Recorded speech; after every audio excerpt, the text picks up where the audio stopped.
Lady petrol pump में लगी।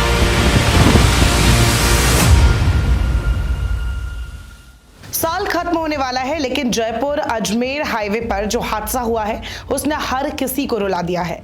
Lake city travel की बस 19 दिसंबर रात 9 बजे उदयपुर से निकली थी। 35 यात्री थे जो जयपुर सुबह 6:30 बजे पहुंचते, लेकिन उससे ठीक 45 मिनट पहले ऐसा हादसा हुआ जिससे चीख पुकार मच गई।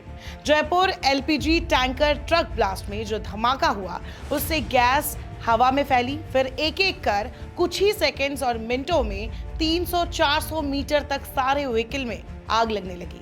धमाका दिल्ली पब्लिक स्कूल के पास हुआ। वहां पेट्रोल पंप भी था और एक फैक्ट्री भी थी। फैक्ट्री पर काम करके लौटने वाले राधे श्याम चौधरी का तो एक भयानक वीडियो आप में से कई लोगों ने सोशल मीडिया पर देखा होगा।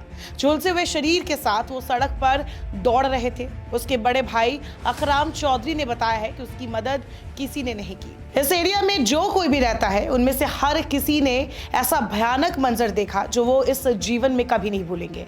एक पीड़ित के बेटे ने मीडिया को बताया कि उनके माँ बाप का फोन आया कि हम जल गए हैं। बाइक से अपनी पत्नी के साथ जयपुर जा रहे एक शख्स का हेलमेट उसके सिर पर ही चिपक गया। आंच इतनी थी कि उसकी आंखें जल गई। राजस्थान के जयपुर में 20 दिसंबर की सुबह हुए हादसे का सीसीटीवी फुटेज सामने आते ही लोगों के रोंगटे खड़े हो गए। हाईवे पर हादसा हुआ। एलपीजी टैंकर से एक और ओवरलोडेड ट्रक टकराई और इसके बाद धू-धू कर आग फैलने लगी। आग की लपटें इतनी ऊपर तक जा रही थी कि सैकड़ों मीटर तक सारे पंछी जलकर खाक हो गए। इस दुर्घटना में अब तक 8 लोगों की मौत होगी। आंकड़ा बढ़ भी सकता है, जबकि गंभीर रूप से घायल 30 से ज्यादा लोगों का इलाज सवाई मानसिंह अस्पताल में चल रहा है। कई घायलों की हालत बेहद नाजुक बनी हुई है। इस दुर्घटना के बाद केंद्रीय गृह मंत्री अमित शाह और प्रधानमंत्री नरेंद्र मोदी सभी ने दुख व्यक्त किया है। केंद्र सरकार ने जहां मृतकों के परिवार को 2 लाख रुपए, वहीं घायलों को 50,000 देने का ऐलान किया है। दूसरी तरफ राज्य की भी भजन लाल सरकार ने मृतकों के परिवार को 5 लाख रुपए और घायलों को 1 लाख रुपए की आर्थिक सहायता राशि देने का फैसला किया है। शॉर्ट में समझाए यह हादसा कैसे हुआ, तो ऐसे समझिए कि एलपीजी से भरा टैंकर अजमेर की तरफ से जयपुर आ रहा था। भांकरोटा में डीपीएस स्कूल के सामने से टैंकर यू टर्न ले रहा था। जयपुर की ओर से आ रहे ट्रक ने गैस के टैंकर के नोजल में टक्कर मार दी। नोजल से करीब 18 टन गैस हवा में फैल गई और 200 मीटर या उससे ज्यादा तक एरिया में गैसीय चैम्बर बन गया। इसके कुछ सेकंड बाद ही टैंकर में जोरदार धमाका हुआ, जो कई किलोमीटर तक उसकी आवाज सुनाई गई और आसपास गाड़ियों में आग फैलती चली गई, जिसमें ट्रक, बाइक, बस, कार सब चपेट में आ गए। हादसा स्थल से करीब 100 मीटर दूर कच्चे तेल की पाइपलाइन भी है, लेकिन बताया जा रहा है कि वो सेफ है। जयपुर अजमेर हाईवे जो इतना अहम है, उस पर ऐसा हादसा कई सवाल भी उठाता है।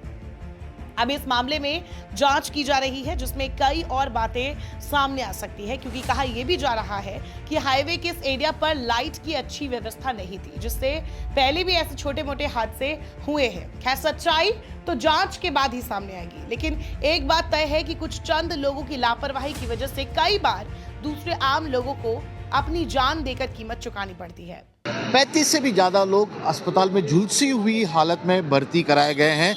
और ये हादसे का अगर आप कारण जानने की कोशिश करेंगे तो ये एलपीजी का टैंकर था और इसी रास्ते से ये जो आप देख रहे हैं, ये इस रास्ते से यहाँ पर टर्न ले रहा था और टर्न लेते वक्त ये जो पीछे आपको जो ट्रक दिखाई दे रहा है, उस ट्रक से टकरा गया।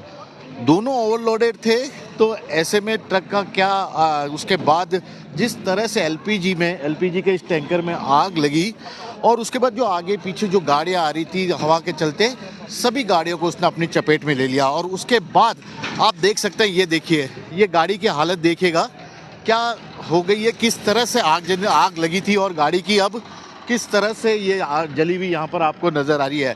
ऐसी 1-2 गाड़ियाँ नहीं, बल्कि आपकी इस तरफ जहाँ पे भी नज़र जाएगी वहाँ पर करीब 25 से 30 से भी ज़्यादा गाड़ियाँ जल गई है। और ये पूरा हादसा इस तरह से ये पूरा हादसा हुआ है। तो कुल मिलाकर इस हादसे की जांच के आदेश दे दिए गए हैं। घायलों का जो झुलस गए थे उनका अस्पताल में अभी इलाज चल रहा है। कैमरामैन विक्रम सिंह भाटी के साथ श्रीवत्सन, जयपुर न्यूज़ 24। नमस्कार, मैं हूं मानक गुप्ता। अगर आपको हमारा ये वीडियो पसंद आया हो तो इसे लाइक और शेयर जरूर करें और हाँ, हमें सब्सक्राइब और फॉलो करना ना भूलें ताकि आप देश और दुनिया की कोई खबर मिस ना करें। तो जुड़े रहिए हमारे साथ और देखते रहिए News 24।